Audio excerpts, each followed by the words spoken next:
Hey everyone, my name is Vincent Danen and I've been in the open source security industry for over 20 years. During that time, I've seen a lot of change, most of it great, but not all of it good. And some of it started off great and then with wider adoption became less great. And I think one of the biggest challenges that we face is security through obscurity. Right?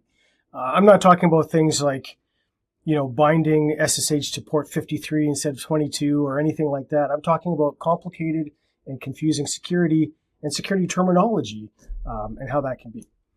Things that a security practitioner would think is common sense actually turn out to not be that common. I've talked about a number of these things over the years at various conferences, and I've always had great conversations, and they tend to be fairly well received. But a handful of times a year in front of constrained audiences, while helpful, kind of feels like it's a bit of a drop in the bucket. So I decided to do something about it in the typical open source way, roll up my sleeves and scratch my own itch. And that's what this new podcast is all about. Talking about security, mostly with respect to open source, but not exclusively, and trying to get some of these concepts and clarifications out to people that might need it and kind of meet them where they're at. So I'm talking to you, and I'm talking about you, whoever you are that's watching this. And also, in good open source fashion, I'm not going to do this solo. I'm bringing along some friends and hopefully make some new friends as I go. And so because security covers so many different domains and I'm not an expert in all of them, I'm really looking to learn a lot through these conversations and hopefully have a little bit of fun along the way. Also, we're going to stick to one core concept for each episode and try to make these things fairly short so that they're easy to consume and reference. And with all that said, I'd like to welcome my first guest to the first episode. Austin Kimbrell is somebody that I've known for quite a while, and he's really impressed me with his involvement in CVSS, or the Common Vulnerability Scoring System. So I wanted to have him on to talk to me about the latest version of CVSS and why it matters. So hey, Austin, welcome to Security Unscripted. Could you introduce yourself briefly for our viewers and then let us know what your involvement and experience in CVSS is? Yeah, absolutely. Thank you for having me. So my name is Austin Kimbrell. I'm currently a senior product security engineer at Red Hat. I've been in the security world. I kind of knew I wanted to get into it from college, so I actually started getting into networking and security in college. And I've worked directly and adjacently to security for the past decade or so. And about 2.5 years ago, I joined the CVSS Special Interest Group, which is kind of the group that is I don't want to say in charge of, but drives the development of the CVSS standards. So CVSS 3.1 and 4.0 all came from that group. Nice. Well, I'm super excited to have you with me. Thank you for taking some time for this. My first question, let's just hit it right out of the gate. What are the major changes between CVSS version 3.1 and CVSS version 4? And what were some of the problems that those changes were meant to solve? Yeah, absolutely.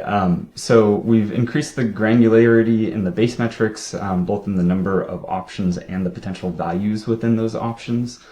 We simplified the threat metric a little bit, kind of formerly known as the temporal metric group. It's been changed to the threat metric group and really simplified, but still trying to include all of that information.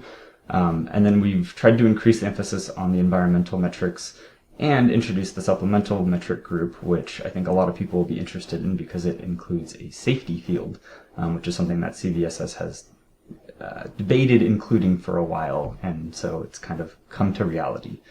And probably, sorry, go ahead. I don't want to interrupt you, but you mentioned the safety group. Can you just a little highlight onto what that is, like what's different about that from the temporal and the environmental, the threat now and the base? Absolutely. So historically, CVSS was meant to primarily focus on security and the impact to security, privacy, availability, things of that nature. But one thing that was kind of glossed over was the idea of safety, and if compromising the system through a security means could result in harm to human health or life. An example being like a Bluetooth control to a glucose monitor or something of that nature. And so we've included that into the supplemental metric group and then also partially into the environmental metric group to where it can actually affect the score now and minorly increase or decrease the associated score accordingly. Gotcha. Okay, thank you. Of course. What other changes are there?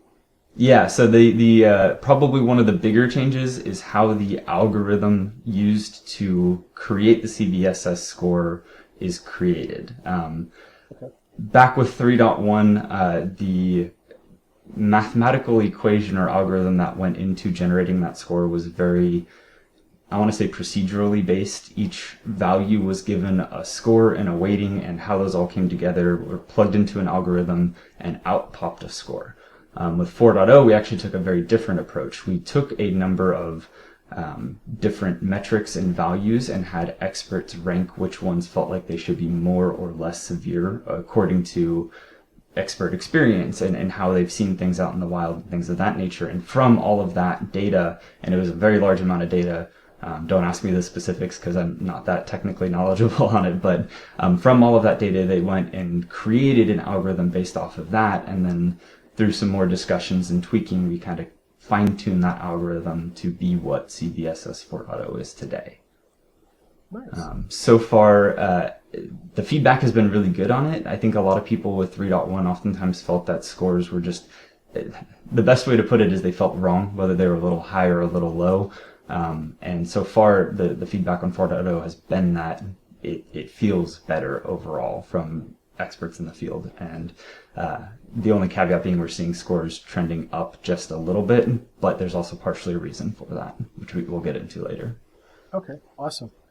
So you kind of described a lot of those significant changes between 3.1 and 4.0 in those metric groups. You had mentioned, the base, temporal, or threat, and environmental. But I've also known like the version 4 came out, I think it was November 2023. So it's been over a year now. Yes. And so I actually haven't seen a lot of use of CVSS version 4, say, call it out in the field or whatever. And so I'm just curious, like, when do you think we might see, I know this is pure speculation, but when do you think we might see more broader adoption of version 4, just because of that long range that it's been so far? Yeah, so that has actually been a very common topic in the special interest group over the last number of months. And actually a couple months ago, we released a survey.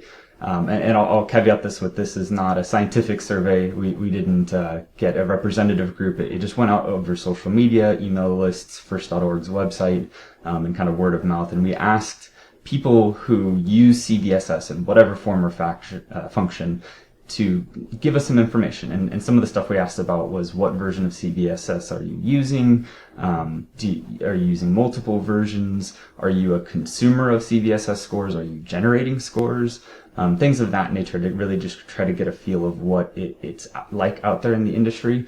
And really interestingly, we got some surprising results. And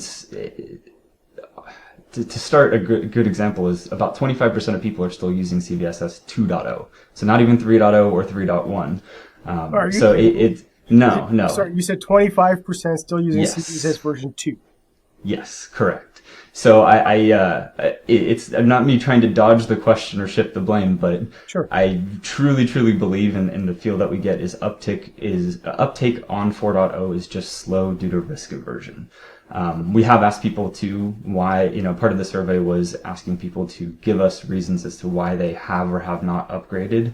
And generally it's all been risk aversion. It's not rolled out yet. It's not largely used, and they don't want to be the first ones to do it. But nobody's given us any technical reasons that they feel like CVSS 4.0 is worse than 3.1, and therefore they don't want to.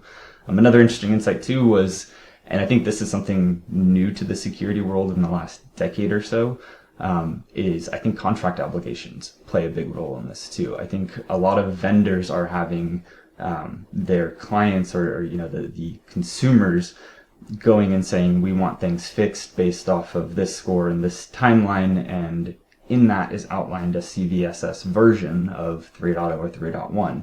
And so for them to uptake 4.0, they would have to be, that would have to be something that's included in their contracts and adds a whole new, can of worms to taking on 4.0. Yeah, no, and that's actually interesting because I went, this is a couple months ago, I think. I was looking for regulations that required or had CVSS scores as provisions in there. And the only one I could find was actually PCI DSS. And the interesting part of that was actually, if I remember correctly, there were two parts to PCI within the latest standard, and they almost conflicted with each other. One was saying you have to fix CVSS scores of whatever base score number, 7 and above or 4.5 and above or whatever. I don't remember what the number was. And then the other one was saying like you have to employ like a risk-based mechanism for prioritization, like CVSS, but wasn't specifically saying use CVSS. And then the subsequent part said use CVSS, which I thought was kind of right. And so I think maybe you're right, and this is the whole chicken and egg piece. Like if vendors aren't there using CVSS version 4, customers aren't going, oh, I have no option but to use it. So then they're not asking vendors of maybe some security tooling that they're using to adopt it as well, because how can you compare apples to bananas and whatnot. Yeah. So I wonder what that's going to look like in terms of catching or making that shift between. Yeah. And this isn't something that the survey supported, but it's kind of my own gut feeling on this. Is I think anecdotally there's a degree of there's not robust open source tooling available either, making adoption easier.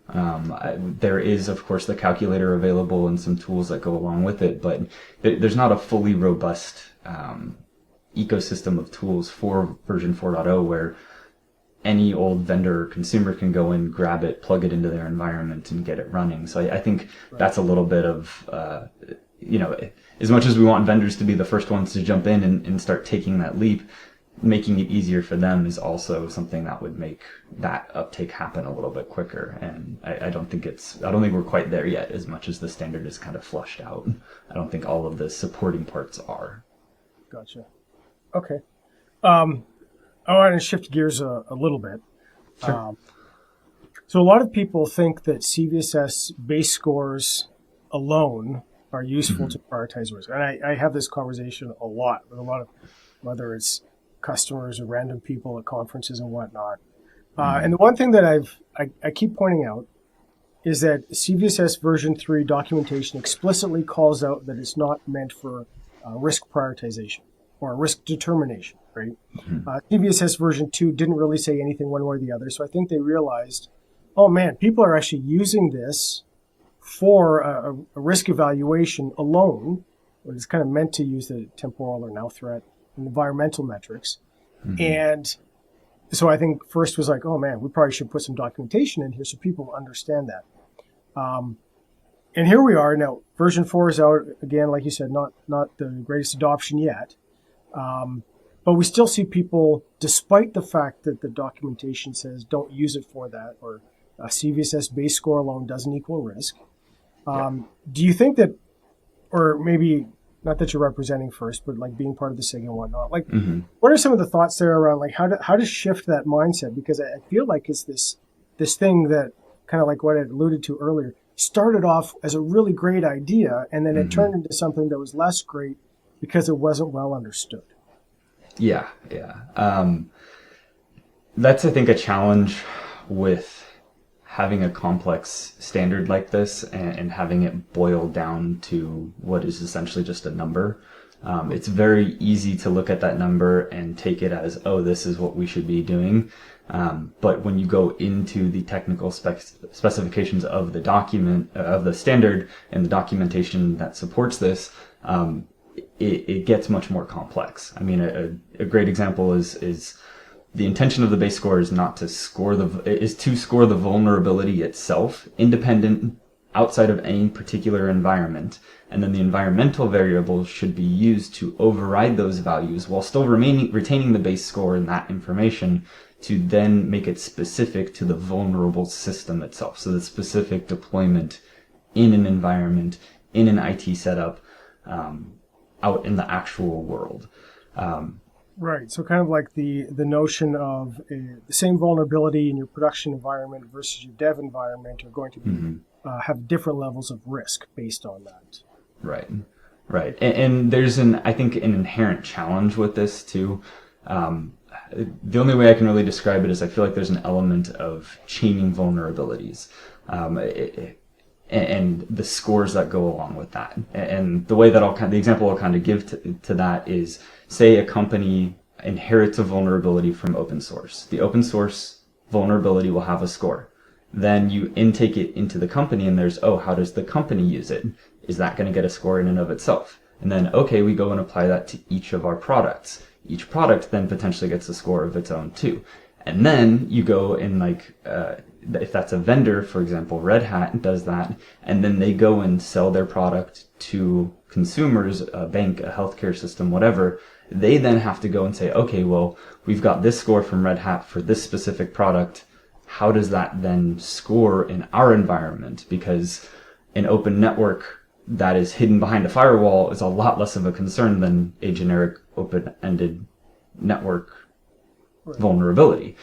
And so there's kind of a level of how do you chain those together, and how do you represent that when, even as robust as CVSS might be, you've got a base score and then an environmental score.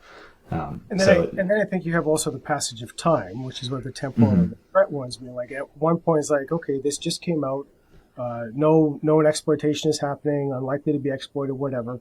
And then it shifts to, we actually see, something shows up on Metasploit. It's a proof of concept. All it does is crash it. So it's like, okay, maybe there's a probable exploit there, or somebody can use that to, jumpstart maybe something a little bit more potent, right? And then you have like CISA sending out an alert saying, you better patch this. It's known to be exploited, etc. So even those CVSS scores in their totality are going to change over time as the threat landscape changes as well. Yes. Yeah. And that's where it's almost dangerous to a degree that CVSS can be viewed so simplistically as a numerical score. It's a living thing. It really is complex. There's a lot of information that goes into that score, and that score is a nice little real quick summary for prioritizing, but ultimately a whole lot of thought and care needs to go into these scores ultimately. Yeah, look at those as starting points, or like a launch pad to actually figure out things. Like, it's one part of what a good, robust, risk-based system would look like. And CVSS as a part of that, and not the totality of it. And then I think there's even more nuance when it comes to things like open source, right? Where you have the same component could be used in multiple different ecosystems, right? I mean, you say a Windows kernel vulnerability is literally only applicable to the Windows kernel on a Windows environment. But you have a vulnerability in, say, OpenSSL or a Python or Rust or some language or something like that. You're looking at, okay, there's Linux, there's BSD, there's Mac OS, there's Windows. Like, pretty much everywhere open source lives, it could be used. And then when you're looking at, like, these different vendors are obviously building it in different ways. Some are compiled with GCC, some with LLVM. Some are using, I don't even know what the Windows compiler is. It's been so long since I used Windows, right? But I mean, like, these things are being compiled in different ways. And then even within the compiler, there's different optimization flags or hardening flags and all of these things, which make it really difficult for me to sit there and go, there's one score applicable to the entire ecosystem. Right. And I always look at it, kind of a newer way that I've been thinking about it is CVSS scores, like base scores on open source, are only applicable to the source code, and yet nobody runs source code, unless it's like a scripting environment or something like that. So, I mean, does CVSS version 4 address that in any kind of meaningful way? Because I know with CVSS version 3 and prior, it didn't. And then this is where you get contention between different people who score things different ways, and there's like a perfectly legit reason to do it. But somebody doesn't understand that, and they're going, well, hang on a second, MVD said this, and you're saying something else, and I don't know who to believe. Yeah. So it's funny you ask that, because that's one of the questions we tried to address with 4.0. Because CVSS 3, 3.1, and 4.0 all have environmental metrics, and that's the whole point behind environmental metrics, is the base score should be, like you said, the vulnerability itself, the vulnerability within open source generic code, no known structure around it, potentially oftentimes worst case type scenario thing, and then the environmental metrics should be set by the people who are using the code in the environment they are using the code in, to then more accurately fine tune the score for that vulnerability and their affected system itself. That actually has been around since 3.0, and I agree it is a misunderstanding within CVSS. And some of the things that we're trying to do with 4.0 are we have the user specification document, which specifically outlines this. That's the first thing. Just supporting documentation, which is, the bane of any consumer's existence, I know. People should read them. They're usually helpful. Yes, I absolutely recommend it. Number two, something that I think is great and super helpful is CVSS 4.0. With the release of 4.0, we actually included an FAQ page. And to that point, you'll see on the screen now, question 3.13 on there talks exactly about that and how environmental metrics should be used in that environment. And I think gives a really concise, really clean answer to that, kind of touching on all the points we've talked about. And then third, first.org also supports and creates a training for CVSS with each version that comes out. So there's a CVSS 4.0 training. It's self-paced. I've done it myself. It takes maybe half an hour, so it's nothing too crazy, but it really gets you into the feeling of what CVSS is, what each of the sets of metrics are there for, and how to use each metric specifically along with the values available to each one. I highly recommend that. It's free. It's self-paced. It's on first.org's website under first.org/CVSS. Nice, simple website to find too. Oh yeah. So just a quick question. I think we gotta wrap it up here. Sure. That training that you mentioned, which I think is great, is that just for people who are new to CVSS, or say somebody like me, I'm not super familiar with version 4. Is it useful for me to get better familiarity with 4 and the differences? Yeah, so I was on the CVSS SIG for a year and a half before I took the training, and I found it helpful. So I think it is useful for anybody. It's a great reminder of just what the specific values are, how they should be used, and kind of what things to consider while you go and look at these scores and try to decide, like, if it's in this environment, should I be looking at this variable or this variable? And it takes you through some examples too, which is really nice. So it's a great way to not only get into the specifics of CVSS, but also to get some real world examples of what that looks like. And it's nice because as you go through, they actually ask you, like, what do you think this should be? And you click and it, tells you yes or no. Yeah. No, that's awesome. And man, I wish we could keep going. And in fact, my meta goal was, 8 to 10 minutes, and I feel like we've doubled that, and we could still keep going. But Austin, thank you for coming on and help answering some of my questions and hopefully educating a few folks out there as well. Definitely appreciate your time. And I'm happy to do it. It was a lot of fun. Thank you. Awesome. All right. Well, we'll see you around, and we'll see the rest of you next time. Thanks.